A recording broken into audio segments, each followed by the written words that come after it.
Gillette, the best a man can get.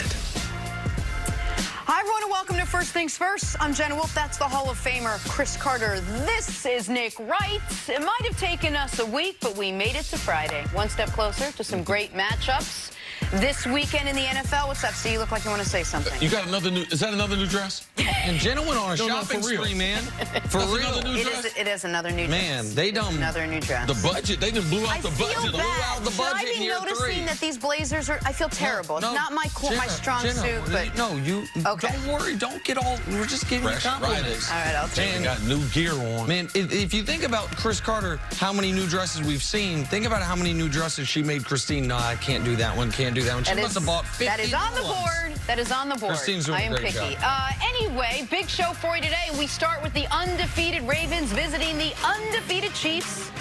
Last season, the two faced off. It took overtime for Kansas City to get the win. This season, a different Ravens team led by a more mature, more versatile, more dynamic Lamar Jackson. On the other side, an even more mature, even more versatile, and even more dynamic quarterback in Patty Mahomes. Both QBs were singing each other's praises this week. Lamar, if Tom Brady and Aaron Rodgers are the GOATs, in your words, then what is Patrick Mahomes? So he on his way. You know, those guys have Super Bowls. He's a dynamic quarterback. You know, his third year.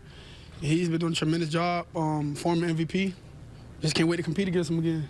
Going from year one to year two, there's a huge switch that you kind of start understanding the offense at a different level, and it's able to let him have success more as a passer, which, I mean, he's always had the talent, but it's about learning the offense, and he's done that now. And then obviously with his running ability, he can still do that. So it's going to be a great challenge.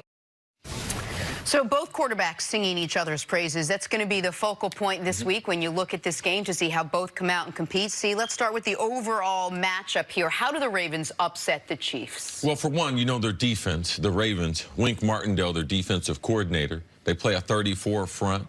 Can that give Patty Mahomes in the offensive line? We've talked about yesterday, Eric Fisher, the left tackle for the Kansas City. He's not going to be playing in this game.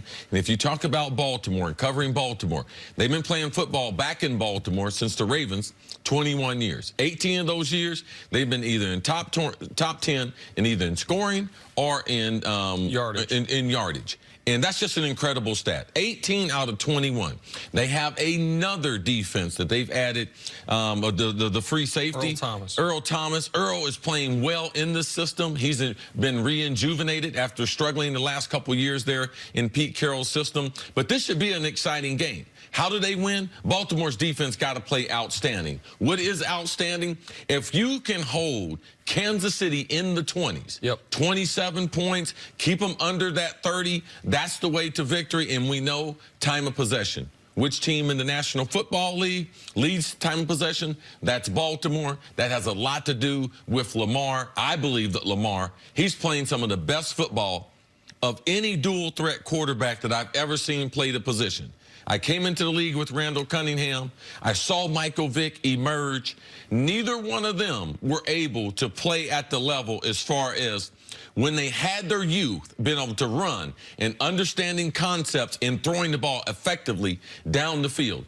People don't realize Baltimore Ravens second in the NFL with the Chargers in 14 plays of over 20 yards. So we know the defense has to play outstanding, contain them, keep them under 30 points. Lamar's got to be the dual threat, continuing to grow in that offense. And I believe this is going to be one of the most exciting games that we've seen and potentially a preview of something to happen in the AFC playoffs. And a game that I believe, will be discussing, no matter who wins it, in December when we are looking at, okay, so who's a team right now that can get a bye? Who's a team right now that is positioned well for the playoffs? Because in the AFC at the moment, there are 3 teams that have separated themselves, even through just two weeks of the season. The Patriots, the Chiefs, and the Ravens. They are the preeminent favorites in their respective divisions, and those 3 teams right now are the teams who are most confident. In fact, they might be the only 3 teams in the conference right now that you can say with a level of confidence are going to be in the playoffs. Right, especially with the Ravens. Who's chasing them? That being Pittsburgh, quarterback out. Exactly. We got Cleveland doesn't look good. Darnold with mono. Cleveland, man, they got a tough stretch of 5 weeks. Yeah. They might be out of this after 7 weeks. And the Chargers gave a game away this weekend as far as a team that competed with Kansas City. The reason I bring up those three teams is the difference between first and second in the playoff picture is big, but not enormous. The difference between second and third is absolutely critical because you get a bye. So this game will have reverberations for, I think, months going forward. Now, how do the Ravens win? They have to get out to a fast start. Kansas City against Jacksonville. A Jacksonville defense that, by the way, since playing Kansas City, has allowed a total of 20 points. A Jacksonville defense that looks pretty damn good when they're not playing the Chiefs. The Chiefs scored on 8 consecutive possessions against Jacksonville. The Raiders the following week. Look, they got off to a good start, 10-0 in the first quarter. And then the Chiefs ended the game by halftime with 4 straight touchdowns. The Ravens need this to be, need the Chiefs to be in a position they haven't been yet this year. 1-score game at halftime. Close going into the second half where the Chiefs have to play a full 60 minutes. Where the Ravens can maybe take advantage of the weather. It's supposed to be windy and rainy in Kansas City. Grind on Kansas City with a power running attack. Let Lamar, especially if it's a sloppy field, on a potential pass play, break off and run himself and see if the defenders can get with him. Mark Andrews is a key player in this game. Everyone's talking about Hollywood Brown. The Chiefs will prepare for Hollywood Brown as much as you can prepare for one of the fastest people in the league. But Mark Andrews, the tight end, the Chiefs had trouble covering tight ends last year. I would imagine he could be an enormous weapon for the Baltimore Ravens.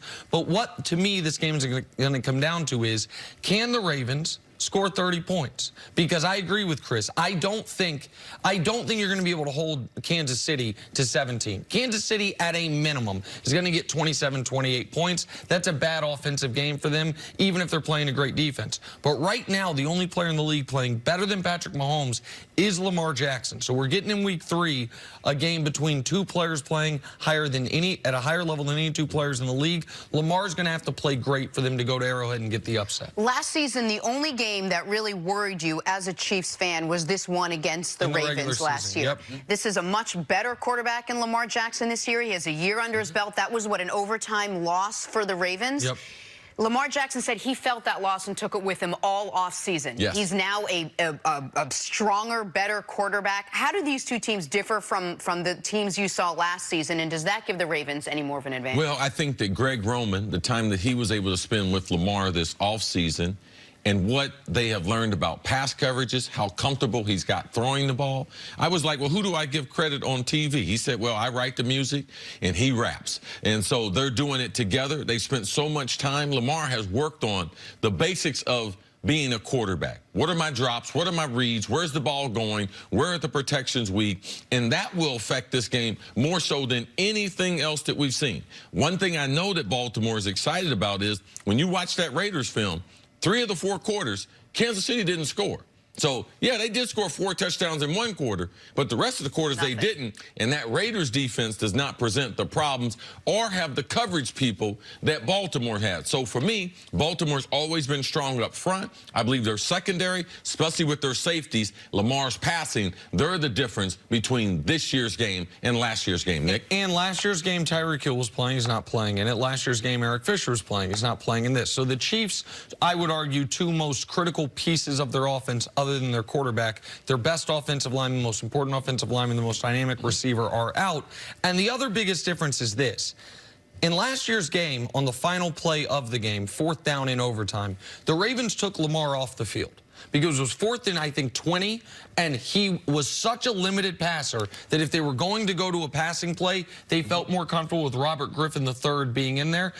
That is not the case with Baltimore anymore. Lamar has blossomed in a way I don't think anyone could have expected this early as a passer. So the Chiefs are not going to be able to have a game plan of just take away the run. They're going to have to defend every blade of grass. That's been very difficult for Ravens opponents. And the Chiefs need Honey Badger. They don't need Tyrann Mathieu. They need Honey Badger with all those tight ends. They got 3 tight ends. He's going to have to play big, and Lamar in that running attack. So let's watch Tyrann Mathieu. He's the one of the new additions to Kansas City. That should be an upgrade. We'll preview much more this game, and we'll dive into why Lamar is a different guy than he was last year coming up. But on the other side, can Baker Mayfield lead the Browns to a win against the Rams this weekend? Next on FS1. And you can always check us out on the Fox Sports channel on SiriusXM. We'll be right back.